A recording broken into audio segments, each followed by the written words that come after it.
Home bound Neeraj ഖായ്വാൻ സംവിധാനം ചെയ്ത് ഇഷാൻ ഖട്ടർ, വിശാൽ ജേത്വ, ജാൻവി കപൂർ തുടങ്ങിയവർ പ്രധാന വേഷങ്ങൾ വന്ന ഈ ഹിന്ദി ഡ്രാമ സിനിമയെക്കുറിച്ചാണ് ഇന്ന്.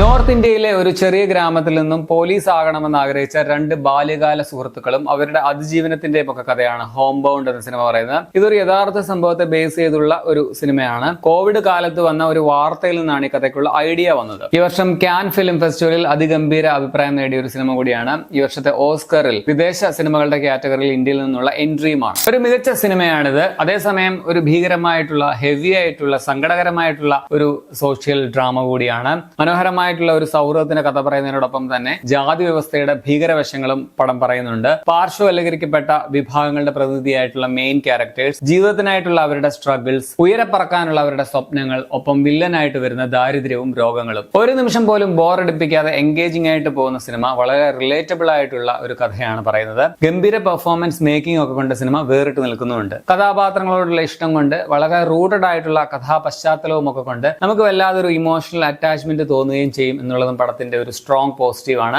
പക്ഷെ അത് തന്നെ പടത്തിന് നെഗറ്റീവായിട്ടും വരുന്നുണ്ട്. അത് ഞാൻ പിന്നെ പറയാം. നീരജ് ഖായ്വാൻ ആണ് സിനിമയുടെ സംവിധായകൻ. പുള്ളിയുടെ ആദ്യത്തെ സിനിമ കഴിഞ്ഞിട്ട് 10 വർഷങ്ങൾ കഴിഞ്ഞാണ് ഈ രണ്ടാമത്തെ സിനിമ ചെയ്യുന്നത്. ഈ സംവിധായകന്റെ ഒരു സ്റ്റൈൽ ഓഫ് ഫിലിംസ് കുറച്ച് ഹെവിയാണ്. മസാൻ എന്ന ആദ്യത്തെ പടം കണ്ടിട്ടുള്ളവർക്കറിയാം. ആ പടം വല്ലാതെ നമ്മളെ ഹോണ്ട് ചെയ്യിക്കുന്ന ഒരു സിനിമയാണ്. ഇതും ഒട്ടും വ്യത്യസ്തമല്ല. സോ ഇതൊരു ലൈറ്റ് ഹാർട്ടഡ് സിനിമയാണെന്നൊന്നും വിചാരിച്ച് കാണാനിരിക്കരുത്. നിങ്ങളുടെ മനസ്സിനെ വല്ലാതെ ബാധിക്കും എന്നുള്ള കാര്യം ഉറപ്പാണ്. ഇതിലെ രണ്ട് പ്രധാന കഥാപാത്രങ്ങൾ ഷുഐബ് അലി, ചന്ദൻ കുമാർ എന്നിവരായിട്ട് വന്ന ഇഷാൻ ഖട്ടർ, വിശാൽ ജേത്വ, രണ്ടുപേരുടെ ഗംഭീര പെർഫോമൻസ് സിനിമയിലുണ്ട്. ഒരാൾ ഒരു മുസ്ലിം കഥാപാത്രം, മറ്റൊരാൾ SC വിഭാഗത്തിൽ പെടുന്നതുമാണ്. ഒട്ടും സുഖകരമല്ലാത്ത ഇവരുടെ ഭീകരമായിട്ടുള്ള ജീവിതയാത്രയാണ് പടം മുഴുവൻ പറയുന്നത്. പടം കണ്ട മിക്കവരും ഗംഭീര റിവ്യൂസ് പറഞ്ഞവരെല്ലാം വിശാലിന്റെ ക്യാരക്ടർ ആൻഡ് പ്രകടനമാണ് കുറച്ചുകൂടി മികച്ചതെന്ന് പറയുന്നുണ്ടെങ്കിലും എനിക്ക് രണ്ടുപേരുടെയും പെർഫോമൻസ് ഒരുപോലെ തന്നെ ഇഷ്ടപ്പെട്ടു. മർദാനി 2 ഒരു നല്ല റോള് ചെയ്തതിന് ശേഷം വിശാലിന്റെ ഏറ്റവും കിടിലനായിട്ടുള്ള ഒരു ക്യാരക്ടറാണ് ഇതിൽ. അതുപോലെ തന്നെ താനൊരു നെപ്പോ കിഡിനപ്പുറം മികച്ച ഒരു പെർഫോമർ കൂടിയാണെന്ന് ഇഷാനും തെളിയിക്കുന്നുണ്ട്. ഈ രണ്ട് ക്യാരക്ടേഴ്സും കുറച്ചു കാലം പടം കണ്ടിറങ്ങുന്നവരുടെ മനസ്സിൽ തങ്ങിക്കിടക്കുമെന്ന് തന്നെ പറയാം. പിന്നെ എടുത്തു പറയേണ്ടത് ഇതിൽ വിശാലിന്റെ അമ്മയായിട്ട് വന്ന ശാലിനി വത്സയുടെ പ്രകടനമാണ്. പ്രത്യേകിച്ച് അവസാനത്തെ സീൻ.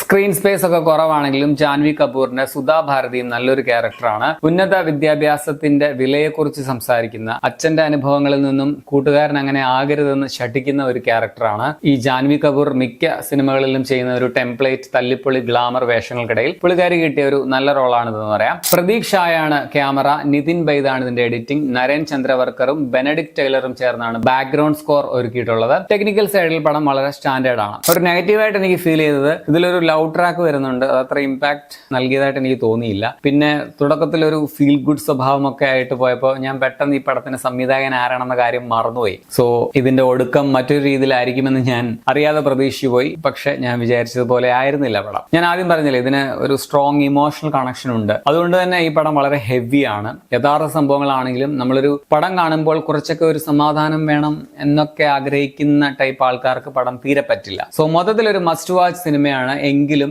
പേഴ്സണലി ഞാൻ ഈ സിനിമ റെക്കമെൻഡ് ചെയ്യുന്നു എന്നെനിക്ക് പറയാൻ പറ്റില്ല. എന്ന് മാത്രമല്ല, ഞാനിനി ഈ സിനിമ ഒരിക്കൽ കൂടി കാണത്തുമില്ല. അത്രയ്ക്ക് ഉള്ളുലയ്ക്കുന്ന ഒരു കഥയാണ്. ട്രാജിക് ആയിട്ടുള്ള സിനിമകൾ സഹിക്കാൻ ബുദ്ധിമുട്ടുള്ളവർക്ക് പടം കുറച്ച് ഭീകരമായിരിക്കും. So must watch. At the same time emotionally weak ആണെങ്കിൽ നിങ്ങൾ ആലോചിച്ചിട്ട് കാണുക. സോഷ്യൽ ഇമോഷണൽ ഡ്രാമാസ് ഒക്കെ ഇഷ്ടപ്പെടുന്നവർക്ക് പടം മിസ്സാക്കുകയും ചെയ്യരുത്. പടം നെറ്റ്ഫ്ലിക്സിൽ ഇപ്പോൾ കാണാൻ പറ്റും. 2 മണിക്കൂർ 2 മിനിറ്റാണ് സിനിമയുടെ റൺ ടൈം. ഹിന്ദിക്കൊപ്പം ഇംഗ്ലീഷ് ഭാഷയിൽ അവൈലബിൾ ആണ്. മലയാളം, തമിഴ് ഡബിംഗ് ഒന്നുമില്ല. 18+ ഒന്നുമല്ല, എല്ലാവർക്കും കാണാം. അപ്പോൾ നിങ്ങൾ ഈ പടം കണ്ടുള്ളവരാണെങ്കിൽ നിങ്ങളുടെ അഭിപ്രായം കമന്റിൽ രേഖപ്പെടുത്തുമല്ലോ.